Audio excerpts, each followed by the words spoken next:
এই প্রচণ্ড গরমে ওড়িশার বালাসুরের চান্দিপুর সমুদ্র সৈকত ভ্রমণ আমার জীবনের এক নতুন অভিজ্ঞতা। চান্দিপুর বিচ খুব নিরিবিলি এবং যেখানে শান্ত সমুদ্র দেখতে পাওয়া যায়।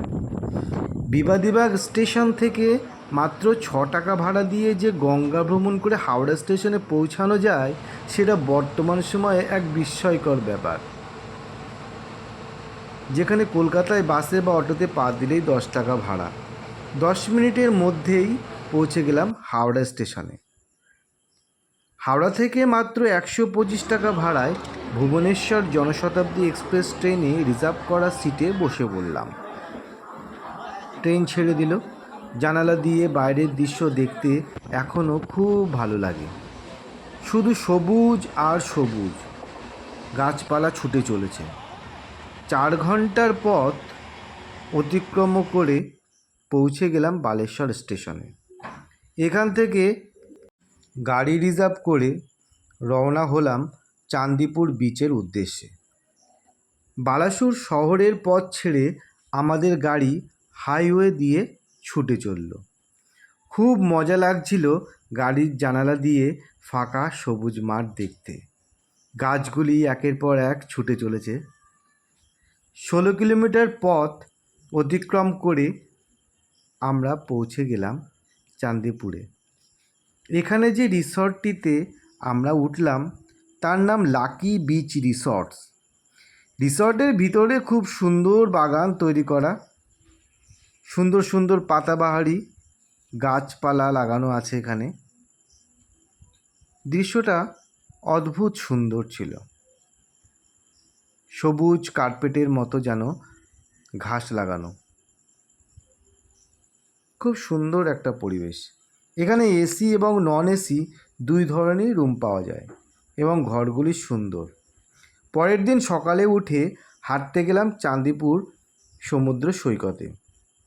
বিচের পাশেই চওড়া রাস্তা এবং ওই রাস্তার পাশে চেয়ার পাতা আছে বসে বসে সমুদ্র সৈকত দর্শন করার জন্য।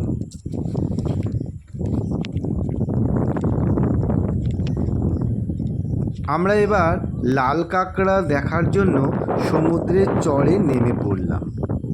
বালির মধ্যে গর্ত করে কাঁকড়াগুলি থাকে। স্টারফিশও দেখতে পেলাম। সমুদ্রের জল প্রাকৃতিক নিয়মে এখানে একটা নালার সৃষ্টি করেছে। নালার জল খুব পরিষ্কার এবং স্বচ্ছ। এখান থেকে 2-3 কিলোমিটার দূরে চলে গেছে সমুদ্র। শুধুমাত্র জোয়ারের সময় দিনে 2 বার সমুদ্র তীরের কাছে আসে। এই ছোট্ট নালাটি হেঁটে পার হওয়ার সময় বালিতে পা যেন বসে যাচ্ছিল। মনে হচ্ছিল যেন চোরাবালি আছে। তাই বেশিক্ষণ দাঁড়ানোর সাহস পাইনি। তাড়াতাড়ি হেঁটে পার হয়ে গেলাম। বালির মধ্যে স্রোতের জল এক অদ্ভুত নকশা তৈরি করেছে চারিদিকে, যেন কোনো শিল্পীর তুলির ছোঁয়া। এখানে চোরাবালি নেই তো? হ্যাঁ হ্যাঁ, সূর্যটা খুব সুন্দর লাগছিল।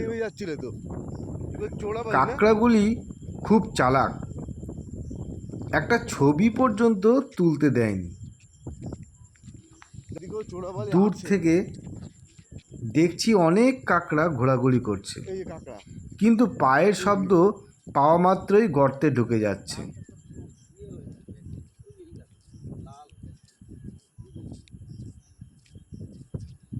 এই গর্তের মধ্যে ঢুকে গেল না?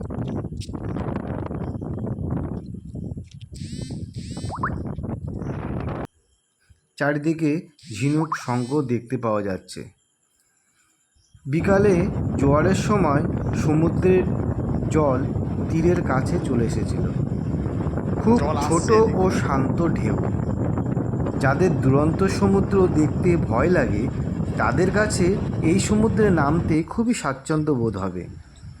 একদম যেন ছোট্ট সোনা ঢেউ, কিচ্ছু বোঝে না, সমুদ্রের তীরে সবুজ ঘাস যেন কার্পেটের মতো বিছিয়ে আছে। সমুদ্রের শো শো আওয়াজ, ঝাউবনের শান্ত হাওয়া এক সুন্দর অনুভূতির সৃষ্টি করে। সন্ধ্যাবেলা সমুদ্রের তীরে অনেক রকম শৌখিন দ্রব্যের দোকান, চপের দোকান ও ছোট্ট ছোট্ট রেস্টুরেন্ট দেখতে পাওয়া যায়। এখান থেকে চাউমিন, এগরোল, পকোড়া, মাছ, কাঁকড়া, অক্টোপাস, চিংড়ি, লবস্টার ভাজা করে দেয়। অক্টোপাস তবে দামটা একটু বেশিই নেয়। এটাই স্বাভাবিক, কারণ এটাই তাদের আয়ের উৎস।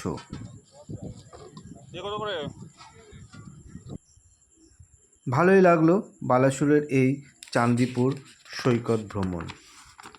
অবশেষে বাড়ি ফেরার পালা। Bye bye Chandipur, bye bye Balasore.